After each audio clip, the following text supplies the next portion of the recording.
My dear students, आज हम करने वाले हैं मराठी सब्जेक्ट 9th स्टैंडर्ड का और उसका फर्स्ट पोएम सर्वात्मका शिव सुंदरा, जो कि लिखा है कुसुमाग्रज नाम के कवि ने, जिनका असली नाम है विष्णु वामन शिरवाडकर। और इन्होंने बहुत सारे, कुसुमाग्रज जी ने बहुत सारे लेख लिखे हैं बच्चों के लिए, बड़ों के लिए। इन्होंने बहुत सारे नाटक भी लिखे हैं और बहुत सारी कविताएं भी लिखी हैं। प्रार्थना उन्हीं में से एक है जो आज हम करने वाले हैं, सर्वात्मका शिव सुंदरा। बच्चों, आगे बढ़ने से पहले एक छोटी सी रिक्वेस्ट मेरी हमेशा से रही है कि यदि आप मेरे चैनल के लिए नए हैं तो इसे सब्सक्राइब करना ना भूलें, और यदि आप ऑलरेडी एक सब्सक्राइबर है तो प्लीज अपने फ्रेंड्स के साथ शेयर करना ना भूलें। और साथ ही साथ अगर आपको मेरे वीडियोस पसंद आते हैं तो जरूर से लाइक बटन हिट कीजिए। तो चलिए शुरू करते हैं line by line explanation with its question and answers. सर्वात्मका शिव सुंदरा। सर्वात्मका शिव सुंदरा स्वीकार या अभिवादना, तिमिरातुनी तेजाकडे प्रभु आमुच्या ने जीवना। यहाँ पर जो ये फर्स्ट टू लाइंस है, ये प्रस्तावना के रूप में भी ली जाती है। प्रस्तावना मतलब रेफरेंस टू कॉन्टेक्स्ट, यानी कि जब हम भावार्थ, पोएम के भावार्थ एक्सप्लेन करते हैं तो भावार्थ में सबसे पहले हमें प्रस्तावना लिखना पड़ता है। प्रस्तावना मतलब ये जो लाइंस है किस चैप्टर से या किस पोएम से ली गई है और किसने इसे लिखा है, दैट इज कॉल्ड प्रस्तावना। तो ये दो लाइन जो है, और पोएम का इन शॉर्ट जो हम एक आइडिया बोलते हैं वो हमें लिखनी पड़ती है, उसे हम प्रस्तावना कहते हैं। तो ये जो दो लाइन है, फर्स्ट टू लाइन हमें प्रस्तावना के रूप में यूज कर सकते हैं। तो सर्वात्मका शिव सुंदरा लिखा है कुसुमाग्रज नाम के कवि ने, और इन्होंने प्रार्थना की है भगवान से, ईश्वर से यह प्रार्थना की है कि वो उन्हें अंधेरे से उजाले की तरफ ले जाए, अर्थात वे उन्हें हर मुश्किलों से दूर करे और उनकी मुश्किलें आसान करे। तो सर्वात्मका शिव सुंदरा, सर्वात्मका का मतलब क्या होता है? सर्वात्मका मतलब जो हर कण कण में बसता है, जो हर जगह है, धरती में, जीवन में, किसी भी वस्तु में, सभी जगह पर प्रभु बसे हुए हैं। तो सर्वात्मका शिव सुंदरा, शिव सुंदरा ये गॉड है। स्वीकार या अभिवादन, अभिवादन मतलब हमारा प्रणाम, हमारी प्रेयर स्वीकार करो, एक्सेप्ट करो। तिमिरा तुनी तेजाकडे, तिमिर, तिमिर मतलब अंधेरा, डार्कनेस। तो वहां से, तुनी मतलब तिमिरा तुनी यानी अंधेरे से, तेजाकडे, तेज मीन्स प्रकाश, उजाला। तो तेजाकडे प्रभु आमुच्या ने जीवना मतलब हमारे जीवन को अंधकार से निकालकर उजाले की ओर ले चलो। अब आगे ये जो मेन पोएम है वो उसी इस तरीके से, एक एक पैराग्राफ मैं आपको समझाऊंगी। सुमनात तू गगनात तू, ताऱ्यांमध्ये फुलतोस तू, सद्धर्म जे जगतामध्ये सर्वात त्या वसतोस तू, चोहीकडे रूपे तुझी जाणीव ही माझ्या मना। बहुत ही सुंदर यहाँ पे लिखा है। इन्होंने कहा है, यहाँ पे कुसुमाग्रज जी इन लाइंस के द्वारा कहना चाहते हैं कि हे परमेश्वर, सुमन, सुमन मतलब होते हैं फूल, फ्लावर्स, तारा मतलब स्टार्स।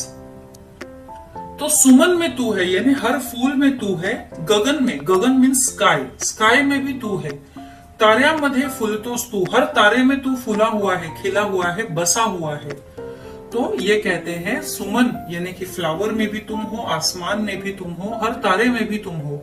सद्धर्म जे जगतामध्ये सर्वात त्या वस्तुस तू, जहां जहां पर सद्धर्म है जग में, यानी कि अच्छे कर्म हो रहे हैं, अच्छी बातें हो रही है, वहां वहां पर तू रहता है।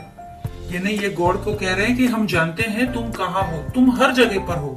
सर्वात्मका शिव सुंदरा ना, तुम हर जगह पर हो, फूलों में, आकाश में, तारों में, और जहां कहीं भी अच्छे कार्य हो रहे हैं उन सभी जगहों पर तुम वहां रहते हो। चोही कड़े रूपे तुझे जाणीव या माझ्या मन, तो मुझे तुम हर जगह पे दिखाई देते हो, ऐसा मुझे लगता है तुम हर जगह पर हो, है ना। चोही कड़े रूपे तुझी, मुझे चारों तरफ तुम्हारे ही रूप नजर आते हैं, मेरे मन को चारों तरफ तुम्हारा ही रूप नजर आता है। ये इस लाइन का एक्चुअल मीनिंग है। श्रमतोस तू शेतामध्ये, तू राबसी श्रमिकांसवे, जे रंजले वा गांजले पुसतोस तयांची आसवे, स्वार्था विना सेवा जिथे तिथे तुझे पद पावना। तो यहाँ पर कवि कहते हैं कि जहां पर खेतों में मेहनत हो रही है, जो फार्मर है, जो मेहनत कर रहे हैं, श्रम कर रहे हैं, श्रम मतलब मेहनत, तो जो तुम खेतों में श्रम कर रहे हो मतलब तुम उन लेबर्स के अंदर बसे हुए हो, क्योंकि वो मेहनत कर रहे हैं, मेहनत का फल मीठा होता है, तुम वहां उन श्रमिकों में बसे हुए हो। और जो दीन दुखी है, रंजले व गांजले, यानी कि जिनको दुख है, दर्द है, जो दीन दुखी है, तुम ऐसे लोगों के आंसू पहुंचते हो। पुस्तोस त्यांची आसवे, यानी तुम ऐसे लोगों के आंसू पहुंचते हो। और बिना स्वार्थ के जहां पर भी तुम्हारी सेवा होती है, हमें वहां तुम्हारे चरण देखने को मिलते हैं और हमें ऐसे लगता है जैसे तुम वहीं पर हो, तुम्हारा अस्तित्व हमें पता चलता है, यानी तुम्हारे होने का हमें एहसास होता है। तो ये लाइन का मतलब यहाँ पर ऐसा हो गया। नेक्स्ट लाइन्स, न्यायार्थ जे लढती रणी, तलवार तू त्यांच्या करी, ध्येयार्थ जे तमी चालती, तू दीप त्यांच्या अंतरी, ज्ञानार्थ जे तपती मुनी, होतोस त्यांची साधना। बहुत ही ब्यूटीफुल अगेन ये 4-5 लाइन है। जो न्यायार्थ जे लड़ती रणी, मतलब जो न्याय के लिए रणभूमि में लड़ते हैं, रणभूमि यानी बैटल फील्ड, और जो न्याय के लिए, जस्टिस पाने के लिए लड़ते हैं, उनके लिए तुम तलवार बन जाते हो, उनकी तलवार बन जाते हो, है ना। उनके हाथ में जो तलवार होती है वो तुम होते हो, तुम उनकी तलवार होते हो, तुम उनके ढाल भी होते हो। ध्येयार्थ जे तमी चालती, तू दीप त्यांच्या अंतरी। और अगर कोई इंसान एक ध्येय ले लेता है, ध्येय मतलब एम, एम्बिशन, अगर किसी इंसान ने कोई ध्येय कर लिया है, कोई एम कर लिया है कि उसे ये काम करना ही है, चाहे कितनी भी मुश्किल आए, तो ऐसे लोगों के लिए तुम उनके लिए दीप बनते हो, यानी कि रोशनी दिखाते हो, उनको रास्ता दिखाते हो। ये बात बिल्कुल सही है बच्चों कि जो अगर आपने मन लगाकर कोई काम करने की ठान ली, तो चाहे जितनी भी मुश्किलें आए वो पार होगी ही होगी। क्यों? क्योंकि अगर आप अच्छा काम कर रहे हो तो भगवान तुम्हारे साथ रहेगा। God is always there with you. तो ध्येयार्थ जे तमी चालती, जो भी एक ध्येय पकड़कर चलता है, तू दीप त्यांच्या अंतरी, तुम उनके मन में दीप बन के जलते हो और उन्हें रास्ता दिखाते हो।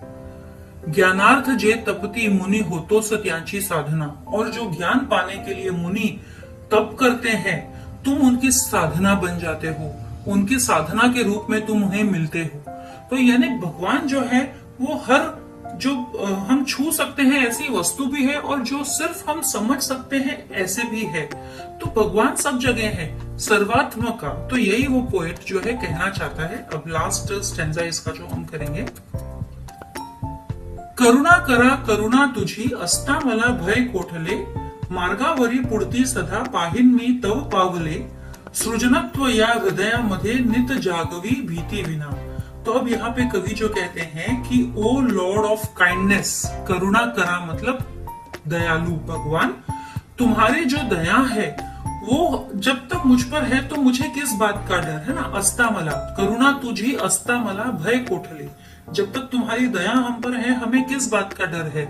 मार्गावरी पुढती सदा, पाहिन मी तब पावले, मैं जिस रास्ते पर भी जाता हूँ वहां उस रास्ते पर तुम मुझे तुम्हारे मेरे साथ नजर आते हो, यानी तुम्हारे पैरों के निशान मुझे अपने साथ नजर आते हैं। मार्गावरी पुढती सदा, यानी रास्ते में आगे हमेशा ही मुझे तुम्हारे पैर जो है नजर आते हैं। पाहिन मी तब पावले, तुम्हारे पैरों के निशान मुझे नजर आते हैं। सृजनत्व या हृदयामध्ये नित जागवी भीती विना, और इस जग में जो सृजन है, सृजनत्व मतलब न्यूनेस और क्रिएटिवनेस, जो भी क्रिएटिविटी है मेरी यहाँ पे, या जो भी मैं पोएम लिख रहा हूँ, राइटअप कर रहा हूँ, या कुछ भी कर रहा हूँ, तो ये जो न्यूनेस मेरे अंदर है, ये जो क्रिएटिविटी मेरे अंदर है हृदयामध्ये, यानी मेरे दिल में जो ये क्रिएटिविटी है, ये सब तुम्हारे वजह से ही है, क्योंकि तुम हो इसीलिए मुझे कोई डर नहीं है, इसीलिए मैं हर चीज करता हूँ या करती हूँ। तो बिल्कुल ये हमारा जो पोएम है यही खत्म हो गया एक्सप्लेनेशन। अब हम चलते हैं सीधे सीधे इसके क्वेश्चन आंसर्स की तरफ। ओके, दिस इज आकलन कृती। सबसे पहले आकृती बंध पूर्ण करा। परमेश्वराला उद्देशून कवीने पुकारलेले नाव।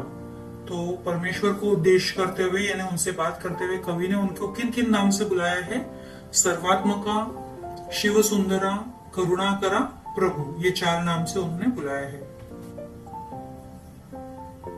अब क्वेश्चन 2 है, कंसातील योग्य पर्याय निवडून कवितेची आवली पूर्ण करा।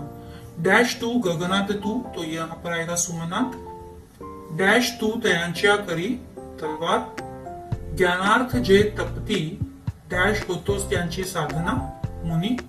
डैश या हृदयामध्ये नित जागवी भीती विना, तो सृजनत्व। 1-2 शब्दांत उत्तरे लिहा। परमेश्वर कोणासोबत राबतो? श्रमिकांसोबत. परमेश्वर यांचे अश्रू पुसतो, रंजलेले व गांजलेले लोक. परमेश्वर येथे वसतो, जगातील सद्धर्मामध्ये. कवी परमेश्वराला तिमिरातून कोठे नेण्याची विनंती करत आहेत? तेजाकडे.